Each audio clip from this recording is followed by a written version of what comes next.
स्वागत है आप सभी का tech study ITI YouTube channel पर। एम्प्लॉयबिलिटी स्किल्स की जो सेकेंड ईयर की सीरीज स्टार्ट की गई थी उसमें आज हम लोग करेंगे पार्ट नंबर 14। इसके पहले 13 पार्ट हम लोग कर चुके हैं।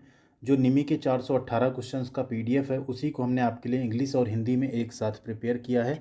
तो अगर आपने प्रीवियस 13 पार्ट नहीं देखे तो डिस्क्रिप्शन में पहले ही नंबर पर प्लेलिस्ट है सेकेंड ईयर की, उसमें जाकर आप लोग ज़रूर चेकआउट कीजिएगा। सारे वीडियोज़ पार्ट वाइज हमने उसमें अलग से प्लेलिस्ट बना के रख दिए आप लोगों के लिए। चैनल पे नए हैं तो प्लीज़ चैनल को सब्सक्राइब करके बेल आइकन को हिट कर लीजिएगा एंड वीडियो को लाइक ज़रूर कीजिएगा, क्योंकि बिना आपके लाइक के वीडियो कभी भी आगे नहीं बढ़ सकती। तो आप सभी लोग वीडियो पे लाइक बटन दबा दीजिए। चलते हैं आगे बिना किसी देरी के, स्टार्ट करते हैं क्वेश्चंस। पार्ट 13 में हम लोग 325 नंबर क्वेश्चन तक कर चुके हैं। पार्ट 14 करेंगे हम लोग एंड हमारी ये कोशिश रहेगी कि आज, यानी आज आप ये वीडियो देख रहे हैं, आज ही कि आज हम इसके सारे जो 418 क्वेश्चन हैं सभी कंप्लीट आपका करवा दें। ठीक है, 4 पार्ट और बचते हैं। 14 के बाद जो है 15, 16, 17 3 ही पार्ट और बचेंगे इसके बाद, जो कि आपको एक ही दिन में हम कोशिश करेंगे दे दें, जिससे आने वाले टाइम में जो भी आपके एग्जाम्स हैं आप आसानी से पढ़ के अच्छे से दे पाएँ। यहाँ पे क्वेश्चन है 326 number. You feel uncomfortable when you find people space in public place. जब आप लोगों को सार्वजनिक स्थान पर पाते हैं तो आप असहज महसूस करते हैं। किस तरह से पाते हैं? तो रीडिंग बुक्स, किताब पढ़ते हुए, प्रैक्टिसिंग योगा, योगा का अभ्यास करते हुए, लाफिंग लाउडली, ज़ोर से हंसते हुए, या वॉकिंग। तो जब ज़ोर से हंसते हुए आप कहीं पाते हैं, थोड़ा सा आप जो है अनकम्फर्टेबल फील करते हैं कि ये क्यों यहाँ ज़ोर से हंस रहे हैं। अगला क्वेश्चन है 327 एंड सभी क्वेश्चन यहीं से आ रहे हैं। अगर कोई आपसे कहता है बाहर के क्वेश्चन आते हैं तो बाहर से नहीं आ रहे। जो निमी का क्वेश्चन है सब यहीं से आ रहा है एग्जाम में। तो आप लोग अच्छे से अगर इसको पढ़ लेते हैं तो आप पूरे 100% क्वेश्चन जो हैं सही कर सकते हैं। Workplace etiquettes means to. कार्यस्थल शिष्टाचार का अर्थ है treat everyone with courtesy and respect. सभी के साथ शिष्टाचार और सम्मान से पेश आएँ। Gossiping and talking loudly. गपशप करें और जोर से बात करें। Not to speak anyone. किसी से बात ही ना करें। Leave the workplace frequently. कार्यस्थल को बार बार छोड़ें। तो इटिकेट्स मीन्स क्या होता है? शिष्टाचार है, वो है treat everyone with courtesy and respect. सभी के साथ शिष्टाचार और सम्मान से आपको पेश आना चाहिए। कहाँ पे? वर्क प्लेस पे, जहाँ भी आप काम कर रहे हो, जहाँ भी आप पढ़ाई इवेंट कर रहे हो क्लासेस में, वहाँ भी। अगला 328 नंबर क्वेश्चन है what protect hands from cuts, burns or harmful liquids. इनमें से हाथों को कटने, जलने या हानिकारक लिक्विड से कौन बचाता है? हाथ की सुरक्षा के लिए ग्लव्स। गॉगल्स किसके लिए? आंखों के लिए। बूट किसके लिए? पैर के लिए। हेलमेट किसके लिए? सिर की सुरक्षा के लिए। 329 है mock interview helps candidate. Mock मतलब क्या होता है? नकली साक्षात्कार उम्मीदवारों की मदद करता है। किसमें? बिकम नर्वस, नर्वस होने में। ओवर कॉन्फिडेंट यानी अति आत्मविश्वास बनाने में। एंथुथियास्टिक यानी उत्साही होने में। या rehearse how to perform in an interview, एक साक्षात्कार में प्रदर्शन करने का पूर्वाभ्यास करने में। तो मॉक इंटरव्यू से इसी की प्रैक्टिस होती है कि एक एक्चुअल इंटरव्यू में आप कैसे परफॉर्म करेंगे, उसको थोड़ा सा रिहर्सल हो जाता है। अगला क्वेश्चन है when you send your resume through email you are sending it as. जब आप अपना बायोडाटा ईमेल के माध्यम से भेज रहे हैं तो आप इसको किसके रूप में भेज रहे हैं? आप जब ईमेल भेजते हैं तो उसमें एक चीज़ होता है, पहले तो आप ईमेल एड्रेस लिखते हैं, सीसी या बीसीसी लिखते हैं, उसके बाद कुछ सब्जेक्ट में लिखते हैं। फिर आपको कोई फाइल अटैच करनी हो, कोई भी चीज़ भेजनी हो तो उसे आपको अटैच करना होता है, एज ए अटैचमेंट भेजना होता है आपको। ऑप्शन सी यहाँ पे राइट आंसर है। अच्छे से पढ़िए आप लोग एंड मेरी पूरी यही, मतलब मैं तो आप लोगों से यही उम्मीद करूँगा एंड मुझे पूरा भरोसा है कि इतनी मेहनत के बाद अब आप लोग 25 में 25 जरूर सही करेंगे। ठीक है, 25 के लिए पढ़ाई करिए, 20, 18, 10 इन सब के लिए पढ़ाई आप लोग मत करिएगा। पूरे क्वेश्चन आपको सही करके आने हैं। अगला क्वेश्चन है 331 when we speak to people in our workplace we need to. जब हम अपने कार्यस्थल में लोगों से बात करते हैं तो हमें यूज हार्श वर्ड्स, कठोर शब्दों का प्रयोग करना चाहिए, मतलब स्पीक लाउडली, जोर से बोलें। So respect in our words, हमारे शब्दों में सम्मान दिखना चाहिए। या अनमाइंडफुल ऑफ आवर लैंग्वेज, हमारी भाषा से हमें बेखबर रहना चाहिए, कुछ भी हमें वहाँ बकते रहना चाहिए। तो नहीं, जब भी आप वर्क प्लेस पे लोगों से बात कर रहे हैं तो आपके शब्दों में एक सम्मान होना चाहिए, रिस्पेक्ट होनी चाहिए। आगे बढ़ें उससे पहले एक रिक्वेस्ट, आप लोग वीडियो लाइक नहीं करते हैं, लाइक कर दीजिए। बिना आपके लाइक के वीडियो अप जाने के बजाय डाउन हो जाता है। ठीक है, 332 नंबर क्वेश्चन है which method is the most effective way of communication in work place. संचार का सबसे प्रभावी तरीका कौन सा है किसी भी कार्यस्थल में? वर्बल, नॉन वर्बल, व्हाट्सएप या ईमेल? तो ईमेल जो है ये संचार का सबसे ज़्यादा इफेक्टिव तरीका या मेथड माना जाता है। अगला क्वेश्चन है which one is a search engine. इसमें से सर्च इंजन कौन सा है? फ्लिकर, हॉटमेल, गूगल या फेसबुक। तो राइट आंसर है आपका यहाँ पे ऑप्शन सी गूगल। गूगल आपका एक सर्च इंजन है। अगले क्वेश्चन पे चलते हैं। Which one is a do's of discussion etiquettes. चर्चा यानी डिस्कशन एटिकेट या चर्चा शिष्टाचार में क्या करें कौन सा है, मतलब क्या आपको करना चाहिए। डूज मतलब होता है क्या करना चाहिए, डोंट मतलब होता है क्या नहीं करना चाहिए। लूज योर टेम्पर अपना आपा खो दें। लिसन टू अदर्स दूसरों की सुने। Talk about A relevant detail अप्रासंगिक विवरण के बारे में बात करें। या यूज इम्पोलाइट और रूड लैंग्वेज अभद्र या अशिष्ट भाषा का प्रयोग करें। तो डूज क्या है कि लिसन टू अदर्स, दूसरों की आपको डिस्कशन में सुननी चाहिए, समझनी चाहिए, फिर अपना उस पर व्यू आपको रखना चाहिए। 335 नंबर क्वेश्चन है which tool in MS office is used for preparation of presentations. MS office में किस टूल का उपयोग प्रेजेंटेशन यानी प्रस्तुतियों की तैयारी के लिए किया जाता है। तो MS ऑफिस में जो MS पावर पॉइंट है इस पे प्रेजेंटेशंस बनाई जाती हैं। MS वर्ड पे आप कोई लेटर वगैरह टाइप कर सकते हैं। MS एक्सेल में एक डेटा सीट आप बना सकते हैं, ठीक है। अगला क्वेश्चन है 336 what is the command to invoke power point from command line. Power point को इन्वोक करने के लिए कमांड क्या है कमांड लाइन से, ठीक है। पावर प्रिंट, पावर पॉइंट या MS PPT। राइट आंसर आपका ऑप्शन ए पावर प्रिंट आपका इन्वोक करने के लिए कमांड है कमांड लाइन से।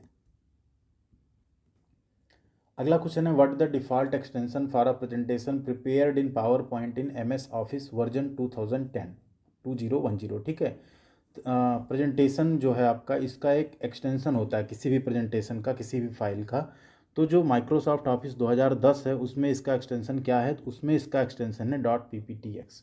उसके पहले .ppt होता था, बट यहाँ जब ये पूछा जाएगा आपसे तो आप .pptx पे सही लगाएंगे। .doc आपका वर्ड का है, इसमें भी .docx आजकल आने लगा है, ठीक है। XLSX आने लगा है डॉट, ठीक। 2010 वाला जो भी MS ऑफिस है उसमें। अगला क्वेश्चन है what the transition in power point presentation. Power point presentation में जो ट्रांजिशन है उसे क्या कहते हैं। तो ट्रांजिशन बेसिकली ये होता है कि जो मूवमेंट होता है स्लाइड्स का 1 बाई 1 उसे हम लोग क्या बोलते हैं ट्रांजिशन। जैसे आपको एग्जांपल दें, अभी आप यहाँ पे 338 पे हैं, ये हमने किया 339 हो गया, यही है आपका ट्रांजिशन। इसमें हम चाहें तो डिफरेंट टाइप के इफेक्ट डाल सकते हैं, ठीक है, कि स्लाइड ऊपर से नीचे इधर से उधर जाके इस तरह से स्लाइड होती रहे, उसी को बोलते हैं ट्रांजिशन, मतलब सरकना एक तरह से एक के बाद एक का आना क्रमानुसार।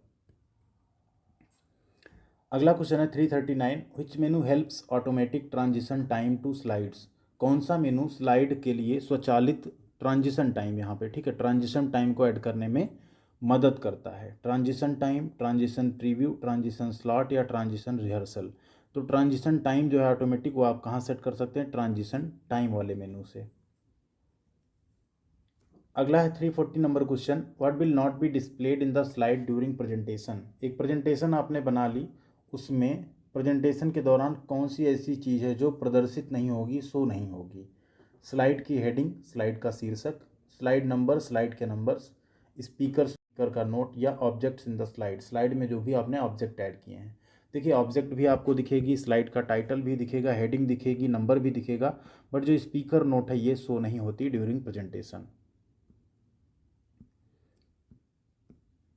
अगला क्वेश्चन है विच की in the keyboard will and the slide show at any time. Keyboard में कौन सी की ऐसी है जो स्लाइड शो को कभी भी समाप्त कर सकती है। कंट्रोल की, ALT की, स्केप की जो आपकी है, या शिफ्ट की। तो जो ESC यानी स्केप की रहती है कॉर्नर में सबसे ऊपर, वो आपके प्रेजेंटेशन को कहीं से भी एंड कर सकती है अगर आप उसको प्रेस करते हैं। अगला क्वेश्चन है 342 what is the shortcut key to create power point presentation. Power point presentation बनाने की शॉर्टकट की क्या है। Ctrl+C, Ctrl+X, Ctrl+V या Ctrl+M। तो कोई पावर पॉइंट आप बना रहे हैं उसमें अगर Ctrl+M आप क्रिएट करते हैं तो आपको एक नई स्लाइड ऐड हो जाती है।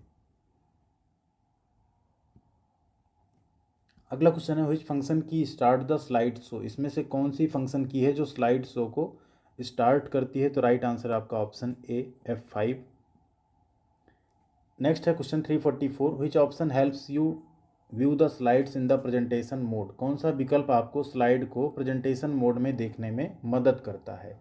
रीडिंग व्यू यानी पढ़ने का view, slide show view, slide sorter view या नॉर्मल लेआउट व्यू। तो जो स्लाइड शो व्यू है उसमें आपकी जो स्लाइड्स हैं वो प्रेजेंटेशन मोड में दिखने लगती हैं एक के बाद एक। नेक्स्ट है question 345, what the full form of किस इन पावर पॉइंट प्रेजेंटेशन। तो पावर पॉइंट प्रेजेंटेशन में किस का फुल फॉर्म क्या है? तो किस का फुल फॉर्म ये होता है किसी भी स्लाइड पे आपको जो चीज़ें हैं ना उन्हें क्या रखनी है, keep information short and simple. जो जानकारी है किसी स्लाइड पे उससे आप संक्षिप्त रखें और सरल रखें। ठीक है, राइट आंसर हो गया आपका ऑप्शन बी। 346 है question, power point not allow us to. Power point हमें किसी एक चीज़ की अनुमति नहीं देता है। कंबाइंड टेक्स्ट यानी पाठ को संयोजित करने की, ऐड ग्राफिक्स ग्राफिक्स ऐड करने की, ऐड मल्टीमीडिया कंटेंट ऐड करने की, या डू कैलकुलेशन वर्क। तो डू कैलकुलेशन वर्क की आपको यहाँ पे अनुमति नहीं मिलेगी, इसके लिए आपको MS एक्सेल यूज करना पड़ेगा। बाकी तीनों चीज़ें आप पावर पॉइंट में कर सकते हैं। नेक्स्ट है question, the conversion of computer data from one format to another is called. Computer data का एक प्रारूप में से दूसरे प्रारूप में रूपांतरण को क्या कहते हैं? पेस्टिंग, कॉपिंग, कटिंग या कन्वर्जन। तो उसे कहते हैं कन्वर्जन। राइट आंसर क्या हो गया? Option D. नेक्स्ट है 348, which one is the widely used file type two create type document. Type document बनाने के लिए सबसे ज़्यादा यूज की जाने वाली फाइल टाइप कौन सी है? PPT, JPG, DOC या XLS। तो लेटर अगर आपको बनाना है तो उसके लिए आप DOC यानी डॉक फाइल या जिसे हम MS वर्ड भी कहते हैं उसे आप यूज करेंगे। नेक्स्ट है 349 number question, what is called a media presentation shared over the internet. Internet पर साझा की गई मीडिया प्रेजेंटेशन या प्रस्तुति को क्या कहते हैं? Live media, live telecast, webcast या सेमिनार। राइट आंसर आपका ऑप्शन सी, वेबकास्ट कहते हैं उसे, जो भी इंटरनेट पर मीडिया प्रेजेंटेशन शेयर की जाती है। 350 नंबर क्वेश्चन है, what the standard way in which computers connected wireless. Computer wireless connect करने का स्टैंडर्ड तरीका क्या है? वाईफाई, वैन, लैन या ISP। राइट आंसर आपका ऑप्शन ए, वाईफाई। इसका फुल फॉर्म क्या होता है? Wireless Fidelity. ठीक है, आ गई आपकी बारी बोनस क्वेश्चन की। बोनस क्वेश्चन का आप आंसर करें उससे पहले अभी भी लाइक बटन नहीं प्रेस किया तो प्लीज़ लाइक कर दें वीडियो को। A quick summary of your self is called an. खुद के संक्षिप्त सारांश को क्या कहा जाता है? Angry tone, easy speech, elevator pitch या इमोशनल टॉक। जो भी राइट आंसर आपको कमेंट सेक्शन में कमेंट करना है। जिसका भी आंसर सही होगा उस पर हम लाइक और रिप्लाई जरूर करेंगे। वीडियो कैसी लगी आप लोगों को ज़रूर बताना है। एंड अगर अच्छी लगी हो तो लाइक बटन को प्रेस कीजिएगा, शेयर कीजिएगा, चैनल को सब्सक्राइब किए बिना बिल्कुल मत जाइएगा। यहाँ पे आपको ITI की पढ़ाई के साथ साथ जॉब और अप्रेंटिसशिप की अपडेट तथा ITI से जुड़ी हर तरह की छोटी बड़ी अपडेट हम रेगुलर बेसिस पे देते रहेंगे। हमारा टेलीग्राम चैनल है टेक स्टडी ITI, आप चाहें तो हमारे साथ वहाँ पर भी जुड़ सकते हैं। डिस्क्रिप्शन में हमने लिंक दे दी है। Thank you very much.